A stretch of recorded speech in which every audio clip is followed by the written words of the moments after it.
Mbote pe pokwa ilamu na bino nyonso bozuli baku ya kolanda basango na bino lokota lingala ngonge beti oto bongseli bino mokola lelo mardi 19 juillet 2022 na mwangonga moke tokotalisa bino ba detail nyonso. Tofungoli na oetali présidence de la République pour na koloba été tata mokonzi kolo Congo démocratique Félix Antoine Tshisekedi Tshilombo auti ko promulguer loi portant prorogation il y a état de siège pour na dire il y a 15 jours na ba province Mibale Ituri pe Nord Kivu yango esalemaki mokolo ya lundi 18 juillet 2022 ba détail na Yannick Moulengo. Etengamaki na terme ya ordonnance mokolo ya lundi 18 juillet 2022 na bantenne ya chaîne nationale promulgation ya loi portant prorogation ya état de siège pour la durée ya 15 jours na ba province Mibale Tutangi Nord Kivu pe Ituri. Loi oyo ezalaki promulguée epai na ye moko tata mokonzi Félix Antoine Tshisekedi Tshilombo. Esengeli koyeba ete prorogation oyo ya sika ezali ko viser ko kembisa ba opération pe ko koba na kolanda ba action ya makasi na tina kosilisa terrorisme pe ko restaurer autorité à l'état. Mesure oyo ya exception to pe état de siège et banda uta le 6 mai 2021 na province ya Nord Kivu pe Ituri. Nkonga ibeti. Nangambo ya sécurité Sengeli Bosimba était rebelle ya Adolf Babomaki 12 malades na centre hospitalière Nanzela ya Kasindi pe Beniville bakangamaki pe bazalaki présenté liboso ya bapandisango epa ya autorité militaire ya Nord Kivu ba détail ya Philo Chinguta. Plus de 10 rebelles ADF oyo banyoko la population bazalaki présenté na presse na centre de coordination ya opération militaire ya Beni province ya Nord Kivu. Et pas ya capitaine Anthony Mwalushai porte-parole ya opération Sokola 1 wapi atalisi ete mai moko na kombo Kambere Didonde azali en collaboration na ba rebelle ADF na secteur ya Rwenzori pour na insécuriser population na nzela ya Beni pe Kasindi. Pelisusu atalisi ete armée congolaise ezali infiltré tina wana atalisi ete obligation makasi ezali ya kotravailler elongo na ba service ya sécurité pona kozongisa kimia neteni wana ya Congo démocratique boyoka endenge abeti singonga. Cette présentation, notre objectif c'est de montrer à la population que le mal est profond. Nous sommes infiltrés jusqu'à la moelle épinière. Donc nous sommes obligés de mettre à côté nos divergences. Nous sommes obligés de travailler en collaboration avec les services de sécurité. Rien ne sert à nous entretenir. Plus nous faisons trop de bruit, plus ça profite à l'ennemi. Voilà comment l'ennemi est en train de nous diviser petit à petit. Aujourd'hui, si vous entrez dans les réseaux sociaux, vous allez comprendre que l'ennemi a ses hommes qui sont là que pour taquiner les gens, que pour pousser les gens à parler et ils vont se faire une idée sur ce que l'armée et les forces de l'ordre sont en train de planifier. Collaboratrice moko ya ba ADF oyo bazali capturé atalisi ete tina ba ADF bazali ko massacrer population ezali koyeba na te. Esengeli koyeba ete présentation ya ba ADF oyo esalemi mikolo muke kaka sima ya tuerie ya 6 civils na commune ya Beu pe incendie ya centre de santé na commune ya Lume wapi ba ADF batumbaki 12 malades. Ngonga ebeti. Kakana oetali sécurité et Sengeli Bosimba était kolandisa mana attaque ya ba ADF na centre hospitalière na Beni de etindaki administrateur ya ville pe territoire ya Beni colonel Euta Omeonga elongo na autorité militaire mususu bakitana moko ya ba centre de santé ya Beniville wapi ba rescapé bazwani ba détail na Philo Chinguta. Situation sécuritaire na territoire ya Beni, province ya Nord Kivu, ezali kotungisa autorité provinciale ya kuna makasi wapi. Administrateur militaire ya Beni, colonel Euta Omeonga, akitaki yemoko sur place mokola dimanche 17 juillet oyo. Elongo na autorité provinciale mususu, pona ko se rendre compte incendie à centre de santé moko oyo. Ba rebelle ADF batumbaki, na boko minaye na commune ya Lume, esika directeur centre de santé yango ezwami akuti ete barebele ADF batumbi 12 personnes. Infirmier traitant moko bamalade misatu mpona kotanga kaka wana. Population azali kobanga makasi pamba te azali kaka ko se sentir exposé. Boyoka Ngonga. Vous avez vu, oui, c'est quelque chose à déplorer. Il y a l'hôpital, il y a le marché, il y a l'école, il y a l'église. En tout cas, on ne peut pas toucher.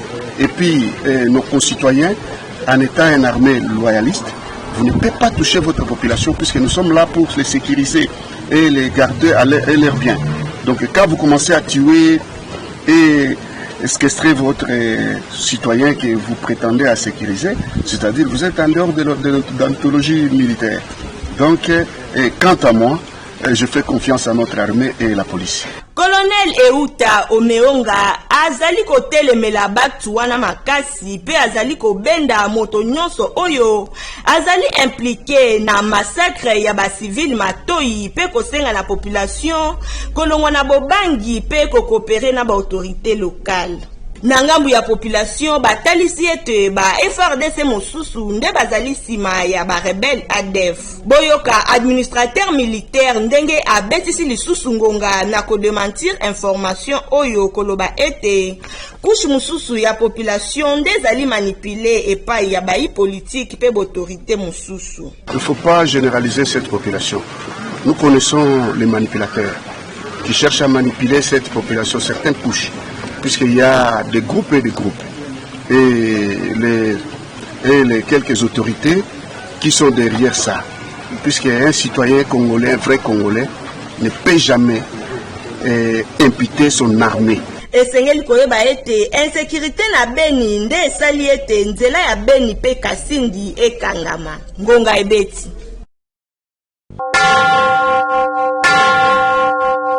Na etali politique, Esengeli Bosimba était député national Elia Chouapa, honorable Célestin Ingelema adressaki mokolo ya mardi 19 juillet 2022, question moko écrite et pas ya ministre ya hydrocarbures Didier Mudimbu wapi Elia Chouapa alingi azwa explication claire na etali bapel offre ponaceur sur les 32 blocs pétroliers et gaziers et pas ya ministre ya hydrocarbures Didier Mudimbu. Bolanda ndenge Ngonga ebetami. Nazali contre appel d'offre parce que na kolandaka vision mokonzi ya mboka na biso alingi budget na biso za budget ya munene oyo eza na misolo ebele mais ba ressources naturelles na biso toza na droit ya ko bénéficier na yango po ete mboka na biso bankita na biso to lia yango pe ko lisa mboka na biso mais il se fait que na 16 blocs soki bapaya bazui yango na mbala moko bapesi biso mbongo bapesi misolo est-ce que na kati ya mabele wana Total, ce qui diamant ezali, or ezali, to cuivre ezali, qu'on a quatre toyebi, parce que ce qui est qui yango, or contrôler le résultat. Alors, mbala mususu pe, et que ça n'a moins perte pour na Congo, et que ça m'a monté. Kasi mo konzambo kanabiso, président Tshisekedi alobi, alingi ba projet ezali gagnant. Bango ba ye, biso pe to ye, to sangani, et puis, et ko engager batu, et ko engager bana mboka ebele, et ko pesa penkita, pour été, tout se contrôler. Pour de gestion à la irrationnalité. Mais motino ya que to pesa bango mamuso na limite que ba société congolaise ko bénéficier et ko gagner marché wana. Mingi exemple ba compagnie ya ba pa moto ko gagner pour bango baza mbongo belé. Mais ceux qui bazui yango ekei et ko za lokola to perdre partout wana contrôle na yango pour to kota la société tant ba ko bata ko exploiter o ko ya ko bateke comment vous avez exploité pour au teka yango. Alors menga na lingi tozonga na makanisi ya mokonza mboka oyo lobi ete tozwa ba partenaire o bazana projet gagnant bango ba ye na ndambo biso to ye to sangani totali soki ko samani. Et d'ailleurs en français na lobaki yango te. J'aimerais d'ailleurs que nous puissions penser tozwa ndé bloc tomi balé tomi tano ezalo ko ba bloc pilote oyo to sali na bapaya balakisi biso ndenge ni basala ka bongo biso moko. Donc la RDC puisse continuer à faire d'une façon interne. Au lieu que ça la bapaya baya ka bazwa yango et puis bakenda. Kakana o Italie politique et Sengel Bosimba était Jean-Marc Kabund, ancien président AIAI de PSP, ancien premier vice-président Assemblée nationale à Salaku, point de presse, Mokola lundi 18 juillet 2022, na résidence na Kingabwa Wapi, à Talissi était président de le Congo démocratique, a échoué na mandat na Eboyo Kandenge Ngonga Ebetami et Paya Mija Alouape Jerexa Natouba. Plusieurs propositions. Ancien président AIAI de PSP, ancien premier vice-président et Assemblée nationale, Jean-Marc Kabund à Salaki point de presse Mokola lundi 18 juillet 2022 na résidence naye au Ezomi na Kingabwa. Liboso Bapandisango, Jean-Marc Kabund a lobelaki régime na Félix Tshisekedi oyo ekoki ko répondre na batante ya ba Congolais te pambate ezali régime jouissante pe incompétent. Nasuka asengaki ba Congolais basangana pona kolongola président Tshisekedi na pouvoir na 2023. Boyo Kangonga. Mais tout simplement, je regrette l'échec de celui en qui nous avions placé notre confiance et je crois que c'est une page que nous devons tourner rapidement. Mais pour tout ce qui reste, je crois que j'ai joué mon rôle. J'ai joué mon rôle en tant que responsable dans le 4000 pour rappeler chaque fois à notre ami qui est aujourd'hui président de la République le bien fondé de notre combat. Je n'ai pas été quelqu'un qui le flattait. Il peut l'attester lui-même que je lui disais ce qu'il ne voulait pas entendre. L'État, c'est le sommet. Au-dessous de l'État, il n'y a rien.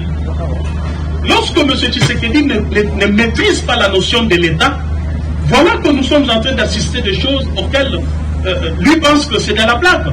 L'État, ce n'est pas la 10e rue. Mais comment ça fait-il que lui, maintenant, accède au pouvoir? Il a tous les instruments de puissance entre ses mains. Mais nous sommes incapables d'assurer ne serait-ce que la circulation routière. Nous sommes incapables juste de mettre la propriété sur la voie publique, juste tirer les caniveaux. Il ne m'avait pas répondu. Il ne m'avait pas répondu. Alors, que voulez-vous que l'on fasse? Tout simplement, nous allons constater avec le peuple que le monsieur a lamentablement échoué et qu'aux prochaines élections, il soit mis hors d'état de nuire. Et c'est vrai que kaka na occasion oyo Jean-Marc Kabund a qui sortie officielle ya parti naye Alliance pour le changement H na Mokuse oyo et baki famille na molongo ya opposition Ngonga et Betty. C'est le pouvoir, c'est partagé entre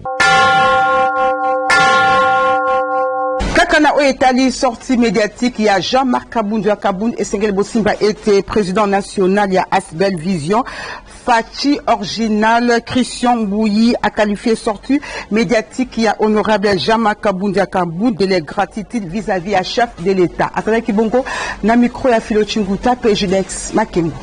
La déclaration m'a raté, vraiment raté, serait mieux que d'avant de Kimia que Adimi Saba propos ya Bouilly. Moni ba propos ezali kolakisa tout simplement fond ya moto.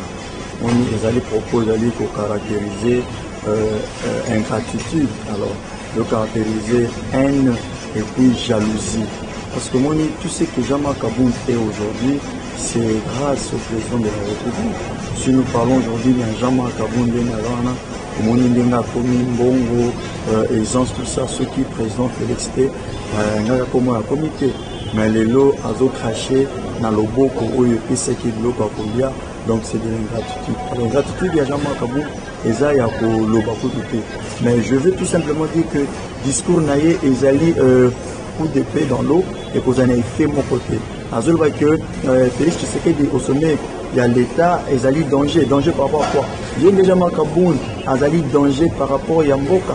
Par rapport à régime parce que imagine-toi Moto le président de la République a payé confiance a payé avantage et délai m'a commis Koluka parce que on a compris ceci les alaki c'est comme s'il voulait les postes à président de la République alors ici les on a vu que discours naïe est vraiment un discours raté en tout cas il fallait que avant qui n'est qu'à loba il a lobby alors ils ont fait mon côté.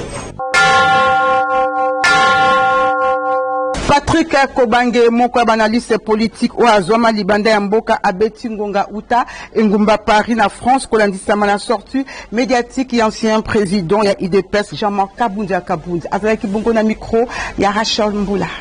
Na kati ya mboka na biso tozali komesana au fait ndaba makambo ya lolenge wana bandeko bazokabwana toza komona ndenge lamuka eboti soki nani ensemble soki nini toujours mboka ezokende na bakor ezokende toujours na makambo oyo ezali kopesa penza nzela te na bana mboka Congo. Mais est-il que moto surtout aza na droit aza libre ya opinion na ye pe ya makanisi na ye na ndenge azali komona ndenge nini akoki kosunga mboka soki abimi lelo pe alongwe ndenge balongolaki ye to ndenge toyebi balongolaki na UDPS aza na droit lelo oyo ke asala parti na ye makambo oyo azali koloba ezali makambo oyo etale makambo ndenge bazali kokambana na kati ya UDPS pe azawana aza mutu oyo ayebi makambo mwa mingi na ndenge ti pouvoir ya lelo ekomi en place tokotika ye asala parti na ye akende nango liboso pe ayebake mboka Congo esengeli ezwa baye oyo balingi yango baye oyo bakobimisa yango na kati ya mikakatano oyo mboka ezali ko traverser na mikolo banguna 25 ans yango oyo mboka wana eza na kati na pasi alors tozali na besoin ya baye oyo bakotelema pote baya kosunga mboka na oetali société esengeli bosimba ete commissaire supérieur principal oyo akambaka la police na district ya Tchangu abeti ngonga pona ko éclairer baimboka kolandisama na video oyo ezali kotambola na ba réseaux sociaux wapi etalisi image na ye ya kofuka maliboso ya population oyo etomboka kina masina quartier 3 mokolo ya vendredi 15 juillet 2022 boyo kandenge ngonga ebetami na micro ya Julex Makengo na zwaki ordre bakonzibanga était nakokana nokopema en attendant enquête administrative esalema na circonstance elekaki alors nazalaki kama koloba te parce que naza même pas autorisé na koloba ntango oyo nafandi na se mais lokola balobaka qui ne dit mot qu'on soit en tout cas ezali teke na nzela ya mosala otuninga mpo population eza koluka eyeba tozalaka na mission liba tango ya kimia tobateli bato tango mwa mobulu ezali tozalaka na mission ya komaintenir ordre public tango ezali trouble korétablir ordre public mais wana ezalaki ordre ezalaki trouble na banani na baimboka na oyo information ya mabe baswaki na motu na bango ke ndeko mopaya indien opérateur économique abomi travailleur na ye congolais renseignement yebisi ngaki balobi baza koyimayima na inde bazoboma bato na ese tozala bitu mokonzi ya mboka tosala nyonso mpo aluka kimia bandeko na biso baza komona pasi diplomatie tosala mosala nango sikoyo likambo oyo eliki oyo bato batomboki oyo nasala yango nini or ke ezalaki ya solo te ntango toverifie tomoni ke congolais yango akufi te mais azwaki ya solo eloko ezali epasi tolongole na hôpital ya moke tomemie na hôpital ya monene sete azali kobatela esika ebeba te tosali yango kotindika bato to kokanga bato nalobi te population eza na mpasi babomi ndeko na bango mais mpo na bango bakanisi akufi mais mpo na zo toyebika akufi te sikoyo na kanda wana bango baza na droit komanifeste parce que c'est un peuple souverain le peuple est souverain nazwi stratégie alobi te na ndenge toyekolaki ntango mosusu okoki kosolola na population ful wana bakozala ignorant na likambo ntango koéclaire bango oyo toyokaka ere moko na baconseil na biso tolobi toyokani te nde tolobi sommation esalami que les bons citoyens se retirent pour qu'on voie avec le reste mais na cas d'espèce ezalaki population mécontente mpona liwa ya ndeko na bango soki otindiki bango na bagaz soki likama ekomi soki otindiki bango na lolenge ya malamu te ke to appliquer force lokola bandekoki baza koloba mais ocréer lisusu colère na kati ya fulwa ntango soki bakomaîtrise su fulani te ntango bato bakokufa ntango bato bakozoka ekokoma manifestation fulani na mboka fulani en tout cas kuna démocratie eza te tala bato ba manifester pour na likambo songolo tala ba konza mboka na batindi police na bango et réprimer yango na mabe bato ba kufi bato ba sokiba et quoi comme na pillage ba opérateur comme ah kuna na Congo soko ko investir population pour magabe expatrier investisseur et cause na malamu et quoi Brazzaville ville à Kinshasa parce que Kinois les avoir abomi Kinois pour la indien abomi Kinois ba indien ba expatrier ba na magasin presque partout. Au vu de tout ça, j'ai accepté de m'humilier parce que depuis dans la Tchango, la manifestation de la Raka, mais qu'on soit là, qu'on se changeait la population, c'est une arme fatale. Parce que la population de la RMO, voilà ce qui a fait que moi, je puisse m'humilier. La population comprend de la parce qu'il va comprendre la langue. N'est-ce qui m'écoute, bateau va quitter, bateau va confiter, pillage de salamité, indien, congolais pas confiter, de même l'hôpital. Dans l'entretemps, le lendemain, il fallait me continuer à Mboka Abima, des gens qui ont pour la solution sur le plan diplomatique, là, il fallait Mboka Nabis. Par Congolais, particulièrement par Kinois ou Yacham, ce qui est la qui n'a Kandawana, sans être fixé. N'abtengo balamuki, c'est là pour te dire que na bango. Incident et mingai commandant na kozala, juger comment. Kakana o etali société esengeli bosimba ete babuki ba mesa nyonso o etikala na ngambo mosusu ya zandu ya monene na avenue Rwakadingi na Tongo ya lundi 18 juillet 2022 yango epesi pasi na bateki boyoka ndenge ngonga ebetami. Bateki avenue Rwakadingi bazali konyokwa mamikolo na mikolo oye komi casse-tête po na bango mikolo elekaki patron ya ville akoisaki mibeko bateki ya Rwakadingi batika avenue wana polele pona kosunga mituka oyo ezali komema ba matériaux ya misala eleka malamu wapi ba mama bateki esengeli na bango bateka na aile gauche pe droite ya avenue Rwakadingi esengeli koyeba ete patron ya ville akitaki le même jour pona kolendisa ba mama ete abengani bango te tope aboyi bateka esengeli na bango batika kaka avenue wana polele pona ba travaux pe abetaki sete moto moko te abuka mesa ya ba mama.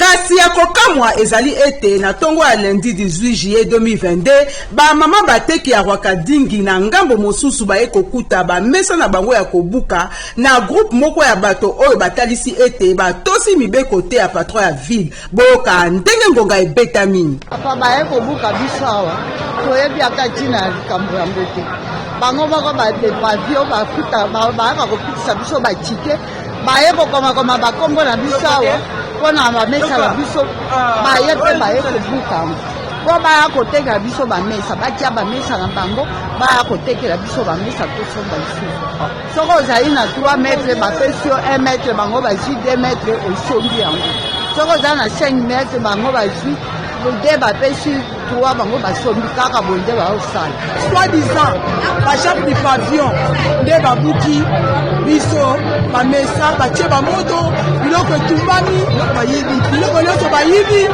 nde toye na ba dimanche wana toye ko vérifier moto ezopela nde tokimaki mbangu tosignale la police alobi ayebi makambo wana te boye moko mokonzi na biso gouverneur de la ville atumbaki eloko ya mutu te abebisaki mpe eloko ya mutu te akangaki ka juste balabala leta letokamwa soi-disant bachef de pavillon nde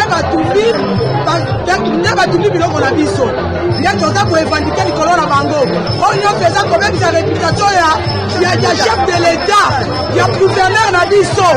Esengeli koyeba lisusu ete groupe ya baye oyo babukaki bamesa na zando mapinga ya la police etiaki bango maboko pe bamemaki bango na lombango epai ya autorité compétente. Dossier oyo ezali kaka suivre ngonge beti.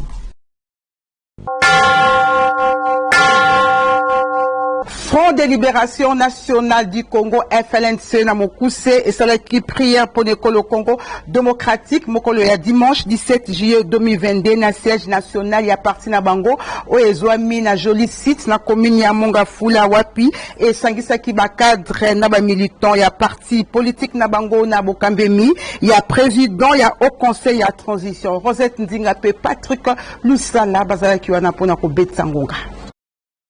Administrateur, secrétaire généraux, inspecteur pe membre ya Front de Libération Nationale du Congo, sangana ki awa na siège national pe international na bango na joli site et longo na président ya Haut Conseil national ya transition Kapend Eli Kanyembo de lutte. Dimanche 17 juillet 2022, date symbolique pour Nakobonza et Kolo Congo démocratique, na maboko ya Nkolo Nzambe mingi penza parti est wapi population, azali konyo koma na bitumbako uta na ba groupes armés.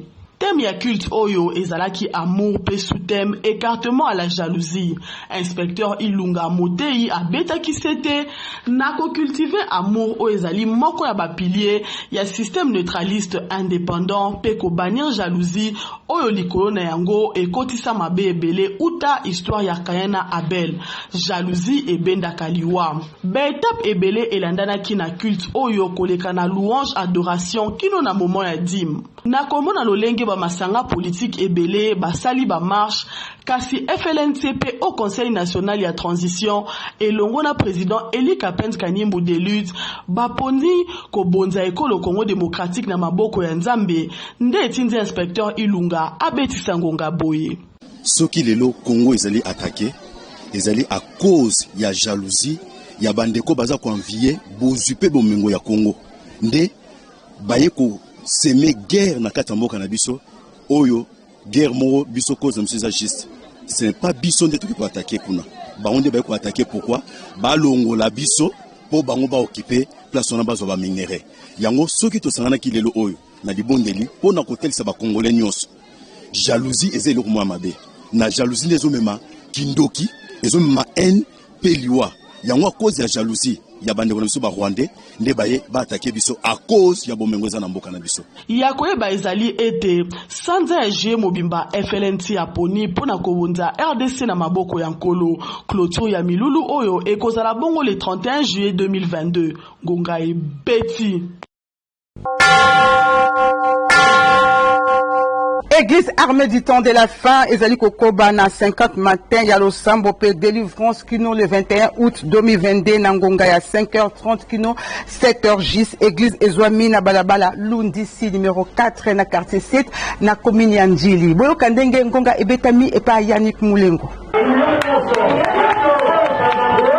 Ebandaki mokolo ya dimanche 3 juillet 2022, 50 matins de prière pe délivrance dénommé Fini les insuffisances oyo église armée du temps de la fin et bongisi na mama ya likambo deviens ce que tu devais être. Responsable ya église armée du temps de la fin prophète Ozana la grâce Mwanza yemoko asalaki ouverture ya milulu louange pe adoration ezalaki penza au rendez-vous na matea na ye afongolaki peuple de Dieu mémoire oyo etindaki bango na losambo ya chaleur balingami kati na Nkolo 50 matins de prière pe de délivrance ezali kokoba chaque jour kobanda 5h30 du matin kino 7h juste ekosi la tu le 21 août bate ya ndenge na ndenge bako défilé awa ndeko programme oyo ezali ya korate te yaka koluka Nzambe po problème na yo ezwa eyano boyo kangonga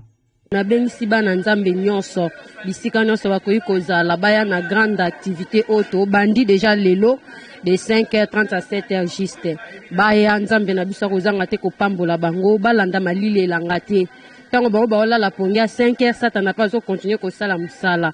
Oui, Nzambe pambola bino tozana 50 matinée oui bandi lelo le tongo lelo to bandi déjà so ça déjà ouverture nango to banyango lelo poto silisango le 21 août, il y a 2022 awa.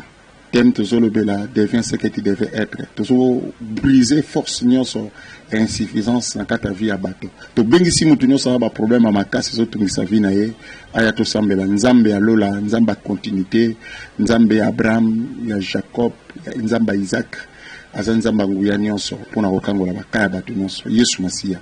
Milulu na biso ba orateur bazé belé na poso tozala na prophète ozana pe basali mususu bazali o bakoya ko intervenir na milulu mais to bandaka action na bino de 5h30 peut aussi sango 7h juste. Église armée du temps de la fin ezomi na balabala Lundisi numéro 4 na quartier 7 na commune ya Njili référence ex bar ya Bwens ngonga ibeti.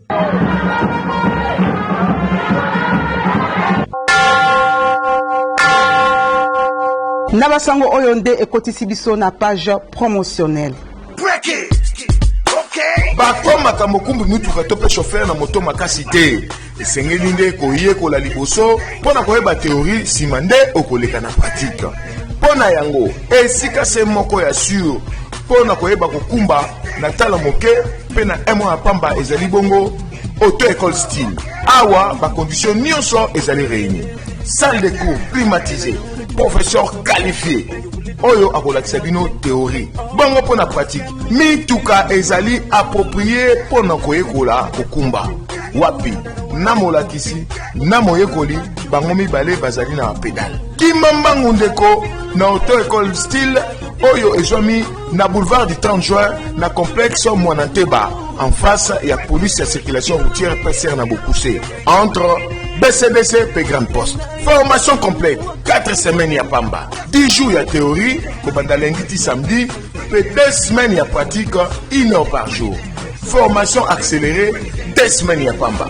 Boyo Kangonga. Formation na biso accélérée wana eza dépendre na disponibilité ya moto. Okopesa biso horaire na yo, biso tokosala programme par rapport ya horaire na yo. Bonne entreprise auto école style abazali pe kosala recyclage ya ba chauffeur, perfectionnement ya kokumba, test ya recyclage, test ya embauche to pe test avant bozo ba chauffeur na mosala, test ya sélection, sniff système, code de la route, formation particulière. Bona koyekola kokumba malamu ndeko pona auto école style kobosana te na boulevard du 30 juin en face ya PCR entre Grande Poste PBCDC. Bosa lokola ngai nebe kokumba te mais na commune auto école style awa espace ya 1 mois donc 4 semaines na kokumba pe na bimi na nzela sans problème. Botika milimo ya vie la kisangai na kosomba 1 litre. Au côté auto école te okozwa pe permis de conduire te. Ndenge état de droit esengi ngonga beti.